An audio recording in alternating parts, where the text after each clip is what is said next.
حتیٰ کہ ساتوں آسمانوں کے بعد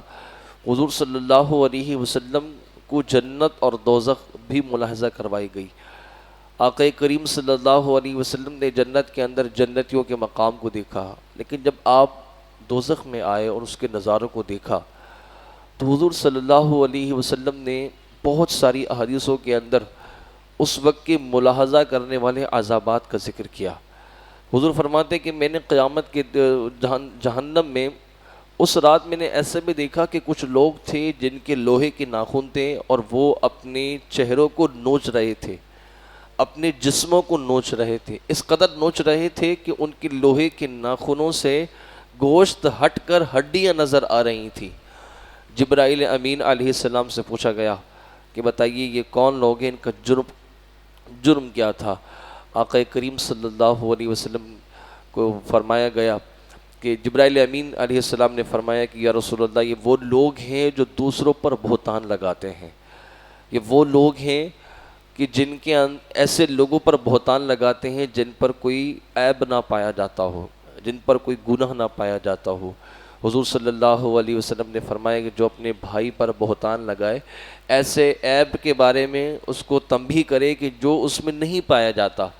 ایسے عیب کے بارے میں اس کو ملامت کرے جو اس میں نہیں پایا جاتا۔ آقا کریم صلی اللہ علیہ وسلم نے فرمایا کہ مرنے سے پہلے وہ شخص اس برائی میں خود مبتلا ہو جائے گا۔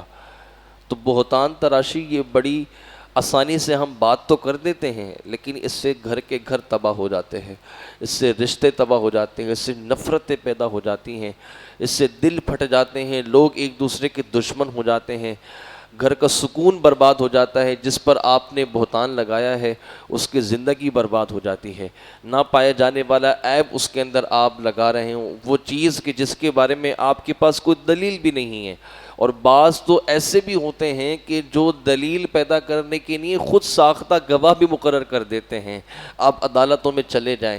کسی غریب کی زمین پر قبضہ کرنا ہو، کسی غریب کے گھر پر قبضہ کرنا ہو تو جعلی کاغذات بنوا کے عدالت میں فیصلہ دائر کر دیتے ہیں۔ اس بیچارے نے زندگی کی مجھے جمع کر کے جو زمین خریدی، جو گھر خریدا، لیکن کیا ہے کہ جو دنیا کے بدخواہ ہوتے ہیں، دنیا کی لالچ جن کے دلوں کے اندر پل رہی ہوتی ہے، وہ بہتان لگا کے، وہ چوری کا الزام لگا کے، وہ کچھ بھی کر کے، کچھ پیسے عدالت میں کھلا کے، کچھ پیسے گواہوں کو کھلا کے اس بیچارے کی زمین پر قبضہ کر لیتے ہیں، اس کے گھر پر قبضہ کر لیتے ہیں۔ کتنے ایسے معاملات ہمارے ہی آپسی خاندان کے اندر ہیں کہ ہم نے ذرا سی باتوں پہ ایک دوسرے سے رنجش پیدا کی ہوئی ہیں، ذرا سی باتوں پر جو ہیں ہم نے ایک دوسرے کے دل پھاڑے ہوئے ہیں، جن باتوں کا کوئی سر و پیر بھی نہیں ہوتا۔ دیکھا جائے تو رشتوں کے اندر اگر رشتوں کی بات بنانے کی بات آئے تو ہمارے درمیان کوئی بات ہے بھی نہیں، لیکن وہ بات نہ ہو کہ بھی اتنی بڑی بنی ہوئی ہے کہ موت رشتے ختم کر دیے ہم نے بہتان کے چکر میں گھر کے گھر، خاندان کے خاندان تباہ کر دیے ہیں۔ اللہ کے رسول صلی اللہ علیہ وسلم نے اس گناہ کا بڑا بھیانک انجام فرمایا ہے۔ اللہ تعالیٰ ہم سب کو اس گناہ سے بچنے کی توفیق عطا فرمائے۔